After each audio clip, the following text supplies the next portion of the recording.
Hi everyone, Business Buzz Plus in the video SBI നിങ്ങൾ gold loan എടുത്തിട്ടുണ്ടെന്നുണ്ടെങ്കിൽ അതെങ്ങനെ ഓൺലൈനായിട്ട് net banking ഉപയോഗിച്ചുകൊണ്ട് SBIയിൽ നിങ്ങൾക്ക് സേവിങ്സ് ബാങ്ക് അക്കൗണ്ടിലുള്ള എമൗണ്ട് യൂസ് ചെയ്തിട്ട് നിങ്ങളുടെ ഗോൾഡ് ലോണിലേക്ക് അടയ്ക്കാം എന്നുള്ളതാണ് കാണിക്കുന്നത്. അപ്പോൾ ഇത് മൊബൈൽ ആപ്പിലും നിങ്ങൾക്ക് ചെയ്യാൻ വേണ്ടി സാധിക്കും. അതെങ്ങനെയാണെന്നുള്ളത് ഞാൻ സെപ്പറേറ്റ് വേറെ വീഡിയോ ചെയ്യാം.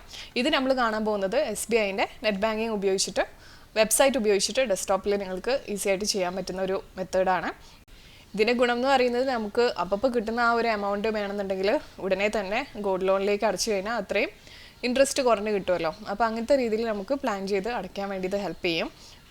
ഇനി നെറ്റ് ബാങ്കിങ് എന്താണെന്ന് അറിയാത്തവർക്കായിട്ട് പറയുകയാണെന്നുണ്ടെങ്കിൽ നമ്മൾ ഏത് ബാങ്കിൻ്റെയും, അതായത് കുറച്ച് പോപ്പുലർ ആയിട്ടുള്ള എസ്റ്റാബ്ലിഷ്ഡ് ആയിട്ടുള്ള ബാങ്കിൽ നമ്മൾ അക്കൗണ്ട് എടുക്കുകയാണെന്നുണ്ടെങ്കിൽ നമുക്ക് അവരുടെ ഇൻ്റർനെറ്റ് ബാങ്കിങ് സൗകര്യം കൂടി ഫ്രീ ആയിട്ട് ആക്സസ് ചെയ്യാൻ വേണ്ടി സാധിക്കുന്നതാണ്. അപ്പം നിലവിൽ നിങ്ങൾ നെറ്റ് ബാങ്കിങ് ഒന്നും ചെയ്യാത്തൊരു കസ്റ്റമർ ആണെന്നുണ്ടെങ്കിൽ നിങ്ങൾക്ക് ഓൺലൈനായിട്ട് തന്നെ നെറ്റ് ബാങ്കിങ് ചെയ്യാവുന്നതാണ്. നെറ്റ് ബാങ്കിങ്ങിൽ രജിസ്റ്റർ ചെയ്യുന്നതിൻ്റെ വീഡിയോ ഞാനിവിടെ മുകളിൽ ഐക്കാർഡിൽ കൊടുക്കാം. നിങ്ങൾക്കത് ചെക്ക് ചെയ്തിട്ട് അതേപോലെ തന്നെ ചെയ്യുകയാണെന്നുണ്ടെങ്കിൽ യൂസർ നെയിമും പാസ്വേഡൊക്കെ ജനറേറ്റ് ചെയ്ത് ഇതുപോലെ നിങ്ങൾക്ക് നിങ്ങളുടെ ബാങ്കിൻ്റെ ഡീറ്റെയിൽസ് വെബ്സൈറ്റിലൂടെ അല്ലെങ്കിൽ മൊബൈൽ ആപ്ലിക്കേഷനിലൂടെ ആക്സസ് ചെയ്യാൻ പറ്റുന്ന വിധം ലഭിക്കുന്നതാണ്. ഇവിടെ നിങ്ങൾ പ്രത്യേകം ശ്രദ്ധിക്കേണ്ട കാര്യം എന്ന് പറയുന്നത് പല രീതിയിലുള്ള ഫ്രോഡുലൻ്റ് ആയിട്ടുള്ള ആക്ടിവിറ്റീസ് നടക്കുന്ന ഒരു സമയമാണിത്. അതുകൊണ്ട് തന്നെ ബാങ്കിങ്ങിലൊക്കെ ഉപയോഗിക്കുന്ന കോമൺ ആയിട്ടുള്ള വേർഡ്സുമായിട്ട് നിങ്ങളൊന്ന് പരിചയപ്പെടുക. അതാവുമ്പോൾ നിങ്ങൾക്ക് കുറച്ചുകൂടി ഈസി ആയിട്ട് സ്മൂത്തായിട്ട് നെറ്റ് ബാങ്കിങ് ഒക്കെ ചെയ്യാനായിട്ട് അത് ഹെൽപ്പാവും. മാത്രമല്ല ഇത്തരത്തിലുള്ള ഫ്രോഡായിട്ടുള്ള കാര്യങ്ങൾ വരുമ്പോൾ നിങ്ങൾക്കത് പെട്ടെന്ന് ഐഡൻറ്റിഫൈ ചെയ്യാനായിട്ട് അത് ഹെൽപ്പ് ചെയ്യും. മാത്രമല്ല ഒരിക്കലും നിങ്ങളുടെ ഇൻ്റർനെറ്റ് ബാങ്കിങ്ങിൻ്റെ യൂസർ നെയിം, പാസ്വേഡ് ഇത്തരത്തിലുള്ള കാര്യങ്ങൾ ഷെയർ ചെയ്യാതിരിക്കുക. പ്രൊഫൈൽ പാസ്വേഡ് ഷെയർ ചെയ്യാതിരിക്കുക. കൂടാതെ നിങ്ങളുടെ ATM കാർഡിൻ്റെ നമ്പർ അല്ലെങ്കിൽ അതിൻ്റെ ഫോട്ടോസ് ആർക്കെങ്കിലും ഷെയർ ചെയ്യുക, ഇങ്ങനെയുള്ള പരിപാടികളൊന്നും ചെയ്യാതിരിക്കുക. കുറച്ചൊന്ന് അലേർട്ടായിട്ടിരിക്കുകയാണെന്നുണ്ടെങ്കിൽ നമുക്ക് സെക്യൂർ ആയിട്ട് ഉപയോഗിക്കാൻ പറ്റുന്ന കാര്യങ്ങൾ തന്നെയാണിത്. അപ്പോൾ നമുക്ക് വീഡിയോയിലേക്ക് കടന്നാലോ. ആദ്യം തന്നെ നമ്മൾ ചെയ്യുന്നത് നെറ്റ് ബാങ്കിങ്ങിൻ്റെ യൂസർ നെയിമും പാസ്വേഡും കൊടുത്തിട്ട് ലോഗിൻ ചെയ്യലാണ്. അപ്പോൾ ഞാനിവിടെ യൂസർ നെയിമും പാസ്വേഡ് എൻ്റർ ചെയ്തു. ഇനി ഇവർ കാണിക്കുന്ന ക്യാപ്ചർ കോഡ് കൂടി എൻ്റർ ചെയ്തിട്ട് നമുക്ക് ലോഗിൻ ബട്ടൺ ക്ലിക്ക് ചെയ്ത് കൊടുക്കാം. അതിനുശേഷം നമ്മുടെ രജിസ്റ്റേർഡ് മൊബൈൽ നമ്പറിലേക്ക് വരുന്ന OTP കൂടി ഇവിടെ എൻ്റർ ചെയ്തിട്ട് നമുക്ക് സബ്മിറ്റ് ഓപ്ഷൻ ക്ലിക്ക് ചെയ്ത് കഴിഞ്ഞാൽ നമ്മുടെ പോർട്ടൽ ഡാഷ്ബോർഡ് നമുക്ക് ലഭിക്കുന്നതാണ്. ഇവിടെ അക്കൗണ്ട് സമ്മറിയിൽ വന്നിട്ട്, അതായത് ലെഫ്റ്റ് സൈഡിൽ കാണുന്ന അക്കൗണ്ട് സമ്മറിയിൽ വരികയാണെന്നുണ്ടെങ്കിൽ നിങ്ങൾക്ക് ഇതുപോലെ നിങ്ങളുടെ ട്രാൻസാക്ഷൻ അക്കൗണ്ട്സ് അതുപോലെ ലോൺ അക്കൗണ്ട്സ് എന്ന് പറഞ്ഞ 2 സെഷനിലായിട്ട് ഡീറ്റെയിൽസ് കാണാവുന്നതാണ്. അപ്പോൾ ഇതെന്താണെന്നുള്ളത് നമുക്ക് ആദ്യം നോക്കാം. ട്രാൻസാക്ഷൻ അക്കൗണ്ട്സിൽ ബേസിക്കലി വരുന്നത് നിങ്ങളുടെ സാധാരണ ഒരു സേവിങ്സ് അക്കൗണ്ട് ആണെന്നുണ്ടെങ്കിൽ ആ അക്കൗണ്ടാണ് അവിടെ വരുന്നത്. താഴെ ലോൺ അക്കൗണ്ട്സ് എന്നുള്ളത് നിങ്ങൾക്ക് ഈ ഒരു അക്കൗണ്ടിൽ ഏതൊക്കെ ലോൺസ് അറ്റാച്ച്ഡ് ആണെന്ന് വെച്ച് കഴിഞ്ഞാൽ അതാണ് ഇവിടെ കാണിക്കുന്നത്. അപ്പോൾ ഇവിടെ നിങ്ങൾക്ക് കാണാം ലോൺ അക്കൗണ്ട്സിൻ്റെ താഴെ 2 എണ്ണം കിടക്കുന്നുണ്ട്, 2 അക്കൗണ്ട് നമ്പർ കിടക്കുന്നുണ്ട്. അതിൻ്റെ റീസൺ എന്താണെന്ന് വെച്ചാൽ ഈ ഒരു അക്കൗണ്ടിൽ 2 ലോൺസ് ഉണ്ട് എന്നുള്ളതാണ്. മേ ബി നിങ്ങൾക്ക് മൾട്ടിപ്പിൾ ആയിട്ടുള്ള ലോൺസ് ഉണ്ടെന്നുണ്ടെങ്കിൽ അതെല്ലാം ഇവിടെ ഡിസ്പ്ലേ ആവും. അപ്പോൾ ലോൺ റീപേയ്മെൻറ്റ് ചെയ്യുന്ന സമയത്ത് നമുക്ക് അറിയേണ്ടത്, നമ്മൾ നോട്ട് ചെയ്ത് വെക്കേണ്ടത് ഇതിലുള്ള അക്കൗണ്ട് നമ്പറാണ്. ഏത് ലോണാണോ നിങ്ങൾക്ക് ആദ്യം അടയ്ക്കേണ്ടത് അല്ലെങ്കിൽ ഏത് ലോണിലേക്കാണോ നിങ്ങൾക്ക് എമൗണ്ട് അടയ്ക്കേണ്ടതെന്ന് വെച്ച് കഴിഞ്ഞാൽ ആ ഒരു നമ്പർ നിങ്ങൾ നോട്ട് ചെയ്ത് ഇടാം. അത് ജസ്റ്റ് ഒന്ന് കോപ്പി പേസ്റ്റ് ചെയ്ത് ജസ്റ്റ് നോട്ട്സിലൊന്ന് വെക്കുക, അല്ലെങ്കിൽ ഒരു സ്റ്റിക്കി നോട്ടിൽ വെക്കുക, അല്ലെങ്കിൽ എന്നുണ്ടെങ്കിൽ ലാസ്റ്റ് ഇത്ര ഡിജിറ്റ് ഒന്ന് നോട്ട് ചെയ്തിടാം. ഇനി ഈ 2 ലോണിൻ്റെ ഡീറ്റെയിൽസ് നമുക്കിവിടെ ഔട്ട്സ്റ്റാൻഡിങ് എമൗണ്ടിൻ്റെ താഴെ ക്ലിക്ക് ഹിയർ ഫോർ ബാലൻസ് അടിച്ചു കഴിഞ്ഞാൽ എത്രയാണ് നിങ്ങൾക്ക് തിരിച്ചടയ്ക്കാനുള്ള എമൗണ്ട് എന്നുള്ളത് അവിടെ കാണിക്കും. പിന്നെ മാത്രമല്ല ട്രാൻസാക്ഷൻസിൽ click here for last 10 transactions അടിച്ചു കഴിഞ്ഞാൽ എത്ര നിങ്ങൾ അതിലേക്ക് ലാസ്റ്റായിട്ട് 10 തവണ അടച്ചിട്ടുള്ള റീപേയ്മെൻറ്റ്സിൻ്റെ ഡീറ്റെയിൽസ് നിങ്ങൾക്ക് അതിനകത്തുനിന്ന് കിട്ടുന്നതാണ്. നമുക്കിവിടെ ജസ്റ്റ് ഒന്ന് നോക്കാം. ക്ലിക്ക് ഹിയർ ഫോർ ബാലൻസ് അടിച്ചു കഴിഞ്ഞാൽ എക്സാക്ട്ലി ആ ഒരു ലോണ് എത്ര എമൗണ്ടിൻ്റേതാണെന്നുള്ളത് അതിൽ ഡിസ്പ്ലേ ചെയ്യുന്നതാണ്.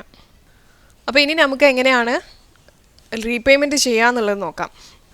അപ്പോൾ അതിനായിട്ട് നമുക്കിവിടെ പേയ്മെൻറ്റ്സ് ഓർ ട്രാൻസ്ഫേഴ്സിൻ്റെ സെഷൻ ക്ലിക്ക് ചെയ്ത് കൊടുക്കാം. അതിനുശേഷം ഫണ്ട്സ് ട്രാൻസ്ഫറിന് താഴെ വിത്തിൻ SBIയിൽ funds transfer on SBI account എന്ന ഓപ്ഷൻ ക്ലിക്ക് ചെയ്ത് കൊടുക്കാം.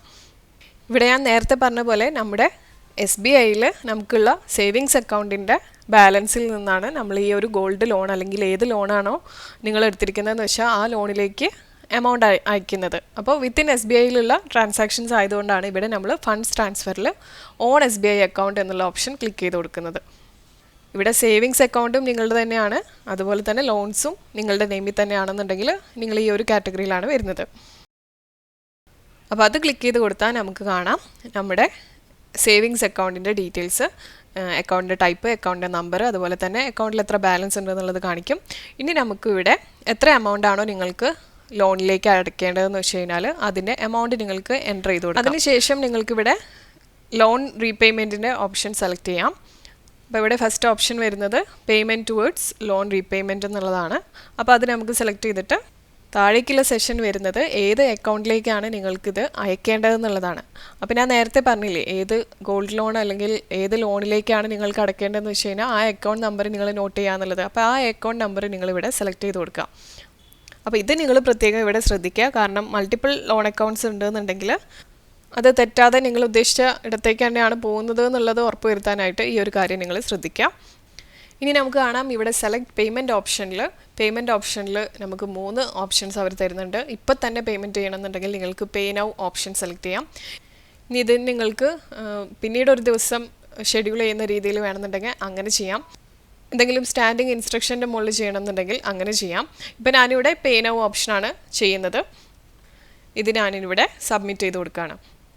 സബ്മിറ്റ് ചെയ്ത് കഴിഞ്ഞാൽ ഒന്നുകൂടി ഒരു സമ്മറി പോലെ നിങ്ങൾ എന്തൊക്കെയാണ് ഡീറ്റെയിൽസ് സെലക്ട് ചെയ്തേക്കുന്നതെന്ന് വെച്ചാൽ അതൊന്ന് ഡിസ്പ്ലേ ആവും. അതൊന്ന് ക്രോസ് ചെക്ക് ചെയ്യുക. നമ്മൾ ഫൈനലി ഇത് കൺഫേം ചെയ്ത് പേയ്മെൻറ്റ് ചെയ്യുന്നതിന് മുമ്പായിട്ട് കൺഫേം ബട്ടൺ ക്ലിക്ക് ചെയ്ത് കഴിഞ്ഞാൽ നിങ്ങൾക്ക് രജിസ്റ്റേർഡ് മൊബൈൽ നമ്പറിലേക്ക് വീണ്ടും OTP വരും. അത് നിങ്ങൾ എൻ്റർ ചെയ്ത് കൊടുക്കുക. അതിനുശേഷം താഴെ കാണുന്ന കൺഫേം ബട്ടൺ ക്ലിക്ക് ചെയ്ത് കൊടുക്കുക. നിങ്ങളുടെ പേയ്മെൻറ്റ് കംപ്ലീറ്റ് ആയി എന്നുള്ളതിൻ്റെ സ്റ്റാറ്റസ് നിങ്ങൾക്ക് കിട്ടുന്നതാണ്. അപ്പോൾ ഇവിടെ ഫണ്ട്സ് ട്രാൻസ്ഫർ ചെയ്തിട്ടുണ്ട് സക്സസ്ഫുള്ളി എന്നുള്ള ഇൻഫർമേഷൻ കിട്ടിയിട്ടുണ്ട്. ഇനി ഇൻ കേസ് നിങ്ങൾക്കത് ഫെയിലാണ് കാണിക്കുന്നതെന്നുണ്ടെങ്കിൽ നിങ്ങൾക്ക് വീണ്ടും ഇത് ഇനീഷ്യേറ്റ് ചെയ്യാവുന്നതാണ്.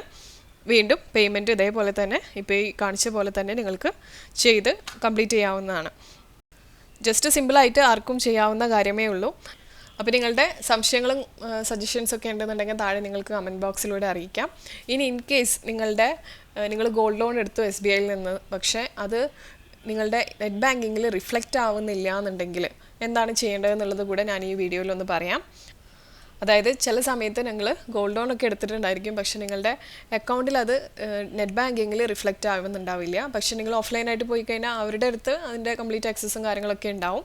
അപ്പോൾ നിങ്ങൾ ഓരോ തവണയും ഇതിലേക്ക് റീപേയ്മെൻറ്റ് ചെയ്യുന്ന സമയത്ത് അവരെ കോൺടാക്ട് ചെയ്തിട്ട് ചെയ്യേണ്ടതായിട്ട് വരും. അതായത് നിങ്ങളുടെ അക്കൗണ്ടിൽ നിന്ന് ഡെബിറ്റ് ചെയ്യാനായിട്ട് ആ ഒരു പെർട്ടിക്കുലർ ഗോൾഡ് ലോൺ അല്ലെങ്കിൽ ലോൺ മാനേജറിൻ്റെ അടുത്ത് നിങ്ങൾ പറഞ്ഞു കഴിഞ്ഞാൽ അവർ നിങ്ങളുടെ അക്കൗണ്ടിൽ നിന്ന് ഡെബിറ്റ് ചെയ്യുകയാണ് ചെയ്യുക. അപ്പോൾ ഇങ്ങനെ കേസ് വരുന്ന സമയത്ത് നിങ്ങൾ ബാങ്കിനെ തന്നെ അപ്രോച്ച് ചെയ്യുക. എന്തുകൊണ്ട് അത് റിഫ്ലക്റ്റ് ആവുന്നില്ല എന്ന് മനസ്സിലാക്കുക. അവരോട് അതിന് റിക്വസ്റ്റ് ചെയ്ത് കഴിഞ്ഞാൽ അതിനനുസരിച്ചിട്ടുള്ള സംഗതികൾ അവർ ചെയ്യുന്നതാണ്. എസ്പെഷ്യലി നിങ്ങളുടേത് ജോയിൻ്റ് അക്കൗണ്ടൊക്കെ ആണെന്നുണ്ടെങ്കിലാണ് ഇങ്ങനെയുള്ള കേസസ് പൊതുവെ വരാറ്. അപ്പോൾ ഇതാണ് നിങ്ങൾ ഇങ്ങനെയാണെന്നുണ്ടെങ്കിൽ ചെയ്യേണ്ട കാര്യം. പിന്നെ മാത്രമല്ല ഈ വീഡിയോ നമ്മൾ ഗോൾഡ് ലോണിനെ ഫോക്കസ് ചെയ്ത് ചെയ്തോന്നുള്ളൂ. നിങ്ങൾ ഹോം ലോണോ അല്ലെങ്കിൽ എഡ്യൂക്കേഷൻ ലോണോ അങ്ങനെയൊക്കെ ആണ് എടുത്തിട്ടുള്ളതെന്നുണ്ടെങ്കിൽ പോലും സെയിം മെത്തേഡിലൂടെ തന്നെ നിങ്ങൾക്കിത് ചെയ്യാവുന്നതാണ്. സെയിം മെത്തേഡ് തന്നെയാണ് നിങ്ങൾക്ക് റീപേയ്മെൻറ്റിനായിട്ട് യൂസ് ചെയ്യാവുന്നത്.